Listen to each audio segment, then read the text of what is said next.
Today is the 19th of August 2014. Yes. And I've got two youngsters in front of me. They're from Canada, and I'm going to ask them to introduce themselves. Okay, so my name is Gowtham. I'm coming from Canada along with my friend. My name is Harrish. Yeah. And we're both 20 years old, and we came to India to do a bit of social work and soul searching. Yeah. And how long were you here? We're here for 5 weeks. 5 weeks? Yeah. Okay, and what have you learned? What are you going to take back when you go back? We just learned little things about being hospitable and little things like that, you know, because we came and then we were shown such a comfort and such a comfortable environment, especially when we came to here work and stuff like that, so it was really good. And just taking in all the small things and appreciating all the small things that matter in life, because in India you see a lot of people are controlled by jobs or something that's restricting them in life, and they have to sort of lead their life based on what's restricting them, and you really should appreciate all the small blessings that you have around you and just be happy for like what you have, because it's not every day that you get such great opportunities, and you should take those opportunities that you Okay, so what you're saying is that what you people take for granted in Canada, you realize that people have to really tough it out up here. Yeah, we're very privileged. Okay, but what made you decide to come to India and to Chennai in particular? Oh, that's all him. That's all him. Basically, we're Sri Lankan Tamils by descent, so our parents are also refugees from Ceylon, but they got the opportunity to go to Canada and settle down there, which is a little bit better than coming to India, so they've been privileged to have such great opportunities there. And both of us have never visited Sri Lanka because of the conflicts going on, but we still feel that we should be a part of our heritage and part of our culture and help our people in some sort of way, because we are all together and we're all one people ultimately, so we felt that we should start giving back to our own people.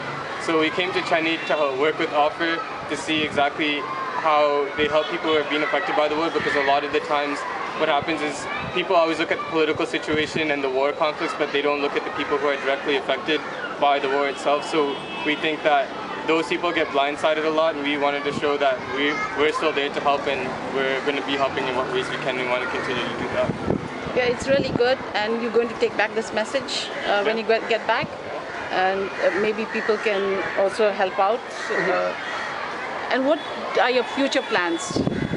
Future plans is to pretty much help as much people as we can. Yeah. So, Resources. Yeah, so basically we'll have like our own little ideas about like going to like war-struck areas, poverty, where poverty is, and like the third world countries around the world, just to help out in like using the resources that we have available. So. Yeah, what are you planning to become, and how will you decide to help, with that? So, like, what do you mean by like? I remember when I talked to you all earlier, you just like this medicine sans frontier. You were planning to become a doctor. Yes, so for me in particular, I wanted to become a doctor because originally I was involved in business and stuff, but I found that like being a doctor is, you get a direct satisfaction from helping people, and every day you're helping people. So my idea was that if I become a doctor, I could travel to these third world countries where people don't get direct medical attention. I could be the one to provide that for them in war-torn countries as well. So for me, I get my sort of happiness and my utility from doing that, because that's what brings me happiness, and at the same time I find it to be a lot of fun. Yeah. And it's also something where every day I could live differently rather than having to do the same thing every day. So it's good for me, and it's also I'm giving a lot back to the world too, which I like to see as a trade-off. Yeah, and what about you, Gowtham? Well, I'm in business, right? So I'm studying economics. So basically, I'm gonna be like the management side of our whole operation. So he's gonna be the guy that's being a doctor, and then I'm the guy dealing with the accounts and stuff like that. Okay, so you like a team. Yes, so you exactly. go wherever. So supposing you get a chance right now to go to Gaza and help. Assume that you become a doctor and you finished with your business management. Would you go? 100%. Even if that means risking your lives? 100%. We're not afraid of death or anything, so. Yeah. We have different ideologies on death and stuff like that, so we just want to help people, because we just, like as we said, we come in from such privileged like homes and stuff like that, so to see our own people in such poverty and struggle and stuff like that, we felt like it was not right. And then from that we take it on to people are just people, people are skin just a different color at the end of the day. Even people in Gaza are still human, so we definitely lend a hand and help them over there. Okay, what will you take back from your visit to Chennai this time?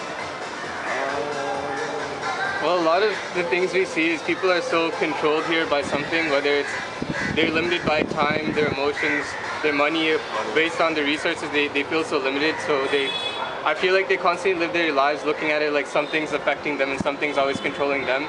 And what we've seen is we've had this opportunity to come here, so instead of living like that, we can live in a way in which we project out to the world and we sort of give out our love of what kind of resources we have within ourselves. We can project it back onto the world and see the world as something that we could give to rather than something that's trying to take something away from us. And we can give back to the world, and if we live like that, then it might be just a little bit better.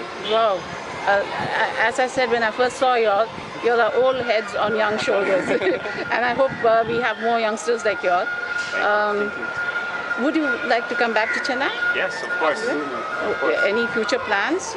Maybe even in the next year, possibly, next summer or something like that. Because as we said, we're finishing school right now, so we just try to fit in our social work between summer vacay and December breaks and stuff like that. So whenever we have a chance, we'll probably stop by again.